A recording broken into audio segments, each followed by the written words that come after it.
Sudden ಆಗಿ ಮದುವೆ ಆಗ್ತಿದೀವಿ ಏನೋ ಪ್ಲಾನ್ಸು ಅಥವಾ ಏನಾದ್ರೂ ಒಂದು ಮಾತುಕತೆ ಬಂದೇ ಬರುತ್ತೆ. ಅದಕ್ಕಿಂತ ಹೆಚ್ಚಿನಾಗಿ ನಮ್ಮ ಫ್ಯಾಮಿಲಿ ಒಂದು ಸಮ್ಮುಖದಲ್ಲಿ ಒಂದು ಮದುವೆ ಆಗೋಣ. ಆ ನಂತರ ನಮ್ಮ ಮಾಧ್ಯಮ ಮಿತ್ರರು, ಫ್ರೆಂಡ್ಸು, ಬೆಂಗಳೂರಲ್ಲಿರುವಂಥ ಫ್ರೆಂಡ್ಸು ಪ್ರತಿಯೊಬ್ಬರನ್ನು ಕರೆದು ಒಂದು ರಿಸೆಪ್ಷನ್ ಅಥವಾ ಬೀಗೂಟನ ಪ್ಲಾನ್ ಮಾಡೋಣ ಅಂತ ಅನ್ಕೊಂಡಿದ್ವಿ. ಸೊ ನಾವು ಹೇಗೆ ಪ್ಲಾನ್ ಮಾಡಿದ್ವಿ ಅದೇ ರೀತಿ ಈ ಒಂದು ಇವೆಂಟ್ ನಡೀತಾ ಇದೆ. ಸೊ ಈ ಒಂದು ವೀಕಲ್ಲಿ ಪಾಪ ಆ್ಯಕ್ಚುಲಿ ನಾನು ನೋಡೋ ಹಾಗೆ ದೀಪಕ್ ಅವ್ರಿಗೆ ಹಿಂಗೆ ನಾವು ತುಂಬ ಮಾತಾಡೋದು ಕಡಿಮೆ. ನೀವೆಲ್ಲರೂ ನೋಡಿರೋ ನಾನೇ ಮಾತಾಡೋದು ಕಡಿಮೆ ಇತ್ತು. ಸೊ ನನಗೆ ಸಿಕ್ಕಿರೋ ಪಾರ್ಟ್ನರ್ ಹೆಂಗೆ ಅಂದ್ರೆ ನನಗಿಂತ ಮಾತು ಕಡಿಮೆ, ಸೊ ಕೆಲಸ ಜಾಸ್ತಿ. ನಿಮ್ಮೆಲ್ರಿಗೂ ಕುತೂಹಲ ಇದ್ದೇ ಇರುತ್ತೆ ದೀಪಕ್ ಯಾರು, ದೀಪಕ್ ಹೇಗೆ ಸಡನ್ ಆಗಿ ಪರಿಚಯ ಆದರು ಅಂತ. ಬಟ್ ನನಗೆ ಇವ್ರು ತುಂಬ ವರ್ಷಗಳಿಂದ ಪರಿಚಯ, ಬಟ್ ಡೇಟ್ ಮಾಡೋದಕ್ಕೆ 1 ವರ್ಷದಿಂದ ಶುರು ಮಾಡಿದ್ವಿ. ಇದರ ಜೊತೆಗೆ ಇವರು ನಮ್ಮ ಹುಡುಗ ಪಕ್ಕ ದೇಸಿ ಕನ್ನಡದವರು, ಬೆಂಗಳೂರವರು, ಇಲ್ಲೇ ಅಕ್ಕಪಕ್ಕ ಅಂತ ಅಂದ್ರೂ ರಾಜರಾಜೇಶ್ವರಿ ನಗರದ ಹುಡುಗ. ಸೊ ಎಲ್ಲೂ ಕೂಡ ನಾವು ಅಂದ್ರೆ ಓಡಾಡೋದಾಗಿ ಮಾತಾಡೋದಾಗಿ ಎಲ್ಲೂ ಕೂಡ ಗೌಪ್ಯವಾಗಿರಲಿಲ್ಲ. ಪ್ರತಿಯೊಂದರಲ್ಲೂ ನಾವು ಏನು ಕ್ಯಾಶುವಲ್ ಆಗಿ ಇರ್ತಾ ಹಾಗೆ ಇರ್ತಾ ಇದ್ವಿ. ಸೊ ಇವತ್ತು ಸಡನ್ ಆಗಿ ದೀಪಿಕಾ ಮದುವೆ ಯಾಕೆ ಇಷ್ಟೊಂದು ಸದ್ದು ಮಾಡ್ತು ಅನ್ನೋದು ನನಗೂ ಕೂಡ ದೀಪಿಕಾ ದಾಸ್ ಅವರಿಗೆ ನನಗೂ ಕೂಡ ಒಂದು ಸರ್ಪ್ರೈಸ್ ಇದು. Finally I am married. So I am married to Deepak. So 3D ವರ್ಲ್ಡಲ್ಲಿ ನಾವಿಬ್ರು ಇದ್ದೀವಿ ಈಗ ಸದ್ಯಕ್ಕೆ. ಸೊ ಅಷ್ಟನ್ನು ಹೇಳ್ಬೋದು. ಥ್ಯಾಂಕ್ ಯು ಸೋ ಮಚ್ ನೀವೆಲ್ಲರೂ ಬಂದಿದ್ದಕ್ಕೆ ನಮ್ಮ ಮದುವೆ ಸಮಾರಂಭಕ್ಕೆ. ಇದ್ರ ಜೊತೆಗೆ ನೀವೆಲ್ಲರೂ ಕೂಡ ಊಟ ಮಾಡಿಕೊಂಡು ಖುಷಿನ ವ್ಯಕ್ತಪಡಿಸಿದ್ರು. ತುಂಬ ಖುಷಿ ಇದೆ. ನಿಮ್ಮೆಲ್ಲರಿಂದ ನಾನು ಆ್ಯಕ್ಚುಲಿ ಇಲ್ಲಿ ತನಕ ಬೆಳೆದಿರೋದು. ನೀವಿಲ್ಲ ಅಂತಿದ್ರೆ ಐ ಥಿಂಕ್ ದೀಪಿಕಾ ಮಾತ್ರ ಉಳಿತಾ ಇತ್ತು. ದೀಪಿಕಾ ದಾಸ್ ಆಗೋದಕ್ಕೆ ಎಲ್ಲೂ ಕೂಡ ಸಾಧ್ಯ ಆಗ್ತಾ ಇರಲಿಲ್ಲ. ಇವತ್ತು ಇಷ್ಟು ಸದ್ದು ಅಥವಾ ಇಷ್ಟೊಂದು ದೊಡ್ಡ ಮಟ್ಟಕ್ಕೆ ಜನರಿಗೆ ಸರ್ಪ್ರೈಸ್ ಆಗೋದಕ್ಕೂ ಕೂಡ ಕಾರಣ ಆಗ್ತಾ ಇರಲಿಲ್ಲ. ನೀವು ಯಾರು ಇಲ್ಲ ಅಂತಿದ್ರೆ ಐ ಡೋಂಟ್ ಥಿಂಕ್ ಸೊ ಇವತ್ತು ಒಂದು 10 ವರ್ಷದ ಜರ್ನಿ ನನಗೆ ಏನೋ ಒಂದು ವ್ಯಾಲ್ಯೂಬಲ್ ಅಂತ ನನಗೆ ಅನಿಸ್ತಾ ಇರಲಿಲ್ಲ. So thank you so very much ಬಂದದಕ್ಕೆ. Thank you. ನಿಮ್ಮ ಕಿರುತೆರೆ ಫ್ರೆಂಡ್ಸ್ ಸೇರಿದಂತೆ ಒಂದಷ್ಟು ಜನ ಒಂದು ವಿಶ್ ಮಾಡಿ ಹೋದ್ರು. ಜೊತೆಗೆ ತುಂಬ ಸ್ಪೆಷಲ್ ಅನ್ನ ನೋಟ್ ಅಂದರೆ ವಾಸುಕಿ ವೈಭವ್ ಅವರಿಗೆ ಹಾಡನ್ನು ಲೈವ್ ಆಗಿ ಹಾಡಿ. So Vasiki is always my favorite as a person, contestant ಅನ್ನೋದಕ್ಕಿಂತ. ಸೊ ನಾವು ಸೀಸನ್ 7 ಅಲ್ಲಿ ವರ್ಕ್ ಮಾಡಿದ್ವಿ ಆ್ಯಂಡ್ ನನಗೂ ವಾಸುಕಿಗೂ ತುಂಬ ಒಂದು ಒಳ್ಳೆ ಬಾಂಡಿಂಗ್ ಇದೆ. ಸೊ ಅವ್ರ ಮದುವೆಗೆ ನಾನು ಹೋದಾಗ್ಲೂ ಅವ್ರು ನನ್ನ ಅಷ್ಟೇ ಚೆನ್ನಾಗಿ ವೆಲ್ಕಮ್ ಮಾಡಿದ್ರು. ಆ್ಯಂಡ್ ನನ್ನ ಮದುವೆಗೆ ಬಂದವ್ರು ನಿಜವಾಗ್ಲೂ ಅವ್ರ ಹಾಡು ಹೇಳಿದಂಗೆ ನಿಜವಾಗ್ಲೂ ತುಂಬ ಖುಷಿ ಆಗೋಯ್ತು. ನಿಜವಾಗ್ಲೂ ಅವರ ಒಂದು ಫೇವ್ರೇಟ್ ಸಾಂಗ್, ಎಲ್ಲರಿಗೂ ಫೇವ್ರೇಟ್ ಸಾಂಗ್ ಅದು. ಆ ಸಾಂಗ್ನ ನಮ್ಮೆಲ್ಲರೂ ಹಾಡಿದ್ದೆ, ನಮ್ಮಿಗೋಸ್ಕರ ಡೆಡಿಕೇಟ್ ಮಾಡಿದ್ದು. I totally thrill. ನನಗೆ ಒಂಥರ ವಾಸುಕಿ ವಾಯ್ಸ್ ಕೇಳೋದೇ ನನಗೆ ತುಂಬ ಇಷ್ಟ. ಬಟ್ ಇವತ್ತು ಹಾಡಿದ್ದು ನಿಜವಾಗ್ಲೂ I am so thankful. Thank you so much Vasuki. ಈಗ ನಾವು ನಿಮ್ಮ ದೀಪಕ್ ಇದು ಕಷ್ಟ. ಒಂದೇ ಒಂದು ನೋಟ್ ಹೇಳಕ್ ಇಷ್ಟಪಡ್ತೀನಿ. ನಮ್ಮ ಹುಡುಗ ಈ ಇಂಡಸ್ಟ್ರಿಯವರೆಲ್ಲ ಸ್ವಲ್ಪ ಎದುರಿಸ್ಬೇಡಿ. ನಮ್ಮನ್ನು ನೋಡಿ ಹೆಂಗಾಗ್ಬಿಟ್ಟಿದೆ ಅಂದ್ರೆ ಇಷ್ಟು ದಿನ ನಾವ್ ಹೇಳ್ತಾ ಇದ್ವಿ ರೋಲು ಇದು ಅದೆಲ್ಲ ಕೇಳಿಸ್ಕೊತಾ ಇದ್ರು. ಅಥವಾ ಈಗ ಇನ್ಸ್ಟಾಗ್ರಾಮ್ ಎಲ್ಲ ಸೋಷಿಯಲ್ ಮೀಡಿಯಾ ಎಲ್ಲ ಎಷ್ಟು ಫೇಮಸ್ ಅಂತ ನಿಮ್ಮೆಲ್ಲರಿಗೂ ಗೊತ್ತು. ನಾವು ಈ ಫೀಲ್ಡಲ್ಲಿ ಆಗಿರೋದಕ್ಕೆ ಎಲ್ಲೋ ಒಂದ್ ಕಡೆ ನಮಗೂ ಅಜಗಜಾಂತರವಾದಂಥ ವ್ಯತ್ಯಾಸ ಇರುತ್ತೆ. ಅಂಥದ್ರಲ್ಲಿ ಅವರು ಮಾತಾಡಿ ಅಂದ್ರೆ ನನ್ನ ಹತ್ರ ದಿನ ದೀಪಕ್ ಅಂತ ಕರೀತಾ ಇರ್ಬೇಕು. ಇವತ್ತು ಹೆಂಗ್ ಮಾತಾಡ್ತಾರೆ ನಂಗೆ ಗೊತ್ತಿಲ್ಲ. ಭಯ ಬೀಳಿಸ್ಬೇಡಿ ಅಂತ ನಾನು ರಿಕ್ವೆಸ್ಟ್ ಮಾಡ್ಕೋತೀನಿ.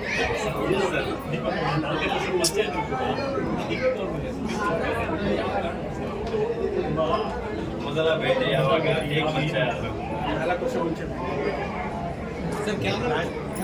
ಲಾಸ್ಟ್ ವರ್ಷದಿಂದ ಕಮಿಟೆಡ್ ರಿಲೇಶನ್ಶಿಪ್.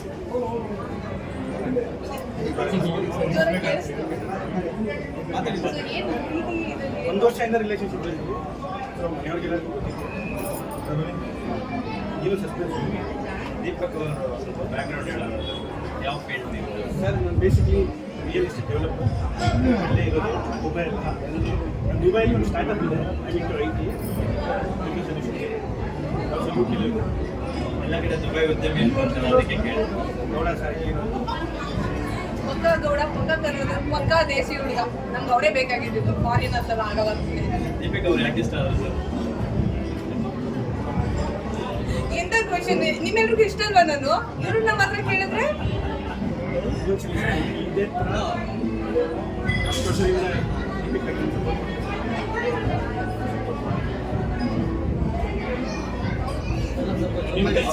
ಅವ್ರ ವಾಯ್ಸ್ ಜೋರ್ ಬರಲ್ಲ. ನಾನು ಏನಿಲ್ವಾ, ನಾನೇ ಮಾತಾಡ್ಬೇಕಂತ. ಮುಂದುವರಿಯೋದಕ್ಕೆ ನಿಮ್ಮ ಸಹಕಾರ ಇರುತ್ತೆ. ಅವ್ರು ಆಕ್ಚುಲಿ ಹಂಗೆ ಏನ್ ತರ್ತಾರೆ, ಯಾವಾಗ ನಾವಾಗಿರ್ಬೇಕು ಅಂದ್ರೆ. ಸೊ ಖಂಡಿತವಾಗ್ಲೂ ನನ್ನ ಈ ಬೆಳವಣಿಗೆಯಲ್ಲಿ ಅವರ ಮೇಜರ್ ಸಪೋರ್ಟ್ ಇದ್ದೇ ಇರುತ್ತೆ ಅನ್ನೋದು ನನಗೆ. ಅವ್ರು ಯಾವತ್ತೂ ನೀನು ಇದು ಮಾಡಬೇಡ ಅದು ಮಾಡಬೇಡ ಅಂತ ಯಾವುದು ಹೇಳಿಲ್ಲ. ಹೇಗೆ ಮಾಡ್ಬೇಕಂತ ಹೇಳಿಲ್ಲ, ಮುಂದೇನೂ ಹೇಳಲ್ಲ ಅನ್ನೋ ನಂಬಿಕೆ ಇದೆ. ಸೊ ನನ್ನದು ಅವರು ಹೆಂಗೆ ಇಟ್ಕೊಂಡಿದ್ದೀವಿ ಅಂದರೆ ಪರ್ಸನಲ್ ಬೇರೆ, ಪ್ರೊಫೆಷನಲ್ ಬೇರೆ ಅಂತ ಇಟ್ಕೊಂಡಿದ್ವಿ. ಅವರು ಪ್ರೊಫೆಷನಲ್ಲು ನಮಗೂ ಸಂಬಂಧ ಎಲ್ಲ ಗೊತ್ತೇ ಆಗಲ್ಲ. ನಮಗೆ ಆ್ಯಕ್ಚುಲಿ IT ಇದೆಲ್ಲ ನಮ್ಗೆ ಏನು ಗೊತ್ತು ಪ್ರೊಫೆಷನ್ ಬಗ್ಗೆ ಅವ್ರಿಗೆ zero knowledge actually. But has couple of friends in the industry. ಇದ್ರ ಮುಂದೆ ಹೋಗ್ತಾ ಹೋಗ್ತಾ ನಾವು ಸ್ವಲ್ಪ ನಮ್ಮ ದಾರಿಯಲ್ಲಿ ಎಳ್ಕೊಳ್ಳೋಣ ಅನ್ನೋ ಪ್ಲಾನ್ಸಲ್ಲಿ ಇದೀವಿ. ಗಿಡಕ್ಷನ್ ಮಾಡೋಣ ಅಂತ ನೋಡೋಣ ಏನಾಗುತ್ತೆ ಅಂತ. ನಿಮ್ಮೆಲ್ಲರ ಆಶೀರ್ವಾದ ಸಪೋರ್ಟ್ ಇಲ್ಲ. ನೆಕ್ಸ್ಟ್ ಕ್ವೆಶನ್ ಅದೇ ಇತ್ತು, ಮುಂದಿನ ದಿನಗಳಲ್ಲಿ ದೀಪಿಕಾ ಅವರಿಗೆ ಒಂದು ಸಿನಿಮಾ ಪ್ರೊಡ್ಯೂಸ್ ಮಾಡುವಂತ ಇದು ಬಂದ್ರೆ ಮಾಡ್ತೀರಾ ಅಂತ ಕೇಳೋಣ. ನೋಡೋಣ ಸರ್, ಎಲ್ಲರೂ ಸರ್.